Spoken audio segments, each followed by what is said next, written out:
Bonjour et bienvenue à nouveau sur la chaîne. Après avoir visité la magnifique région de Bretagne, nous continuons notre découverte du nord de la France, dans la région voisine de la Normandie. Et si vous aimez notre vidéo, n'oubliez pas de nous donner like, de vous abonner et d'activer les notifications afin que vous sachiez quand nous avons téléchargé une nouvelle vidéo.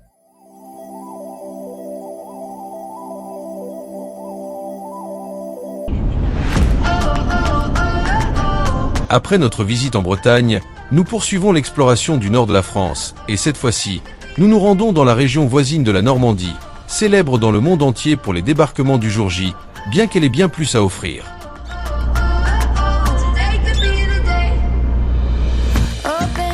Depuis l'Espagne, nous avons commencé notre voyage en traversant la France du sud au nord pour arriver en Normandie. Nous avons débuté ce périple tout près de l'un des monuments les plus emblématiques de France, qui bien qu'il appartienne à la Normandie, nous avons eu la chance de le découvrir lors de notre voyage en Bretagne, le Mont Saint-Michel. Nous nous sommes dirigés vers un endroit dont nous vous laissons la localisation sur Google Maps, où, si les cultures ne sont pas trop hautes, vous pourrez profiter d'une vue panoramique impressionnante.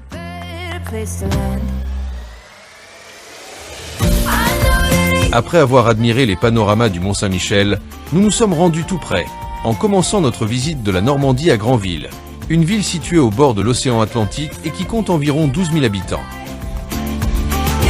Nous avons débuté la visite de Granville depuis le parking du port, et nous nous sommes dirigés vers le centre historique de la ville, situé sur un promontoire rocheux qui ferme la baie du Mont Saint-Michel. Nous avons pénétré dans la vieille ville par la grande porte, qui donne accès à la haute ville, en traversant les remparts qui l'encerclent, longs de 450 mètres et larges de 100 mètres. Après avoir franchi l'ancien pont-levis de la Grande Porte, nous nous sommes engagés dans les ruelles qui formaient autrefois le quartier juif, marqué aujourd'hui par une forte atmosphère artistique, avec des galeries d'art, des librairies et des magasins d'antiquités. C'est dans cette zone que se sont installées les familles juives, constituant ainsi la première banlieue de Granville. En suivant la partie sud des remparts, nous arrivons sur une place où se trouve une église et une belle maison isolée. Appelée Maison du Guet, une charmante demeure privée d'architecture côtière, datant du début du XXe siècle.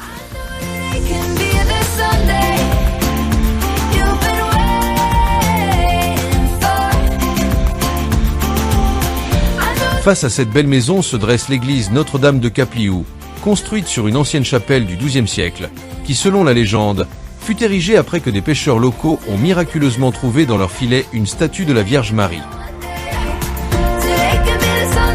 Les fondations de l'église actuelle datent de 1440, bien que le bâtiment ait mis plus de 3 siècles à prendre son apparence actuelle.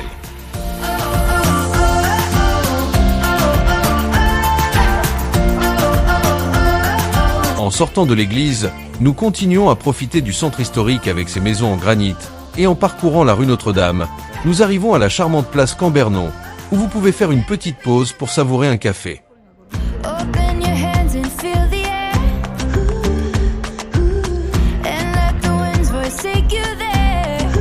Depuis la place Cambernon, nous poursuivons vers les remparts du côté nord, offrant une vue beaucoup plus dégagée sur l'océan Atlantique.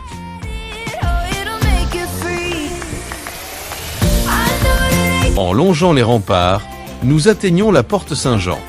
En traversant cette porte, nous arrivons aux anciennes casernes de Granville, qui ont accueilli plusieurs régiments d'artillerie jusqu'en 1984 et qui abritent aujourd'hui plusieurs services municipaux.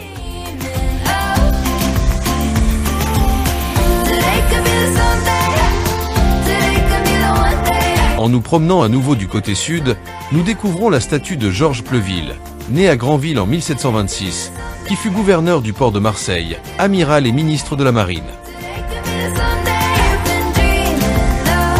En poursuivant notre promenade vers le phare, dont on distingue déjà la silhouette, nous rencontrons plusieurs bunkers qui faisaient partie d'une batterie côtière allemande pendant la Seconde Guerre mondiale. Granville bénéficiait d'une position stratégique importante.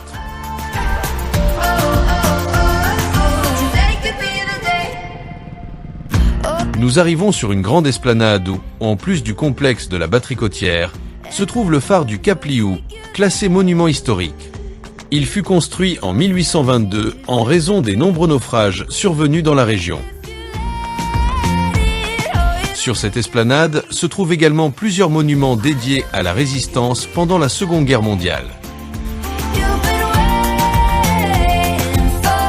Nous quittons le Cap Liou et, tout en admirant la beauté du centre historique avec ses maisons en granit, nous arrivons au musée d'art moderne. Depuis celui-ci, une passerelle métallique permet de franchir le fossé des anciennes défenses de la ville, offrant une vue imprenable sur Granville et la côte.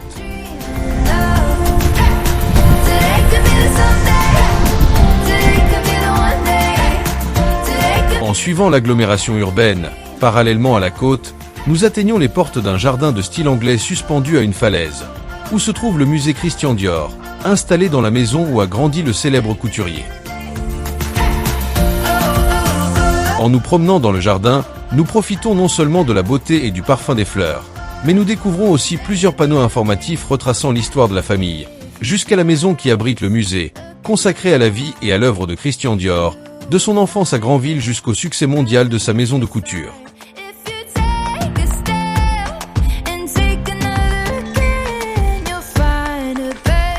Nous poursuivons notre visite dans les jardins, où nous trouvons des lieux comme la pergola, un endroit où il vaut la peine de s'asseoir pour profiter du calme et de la beauté des lieux.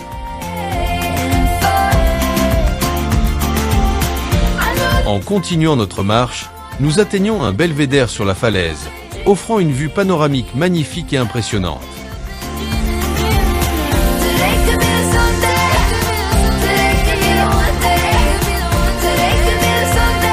Après la visite de ce lieu apaisant et emblématique, nous descendons par un escalier raide jusqu'à la plage de Granville, la plage de Plagousset, avec ses typiques maisons de plage et sa piscine naturelle d'eau de mer, idéale pour se baigner à marée basse.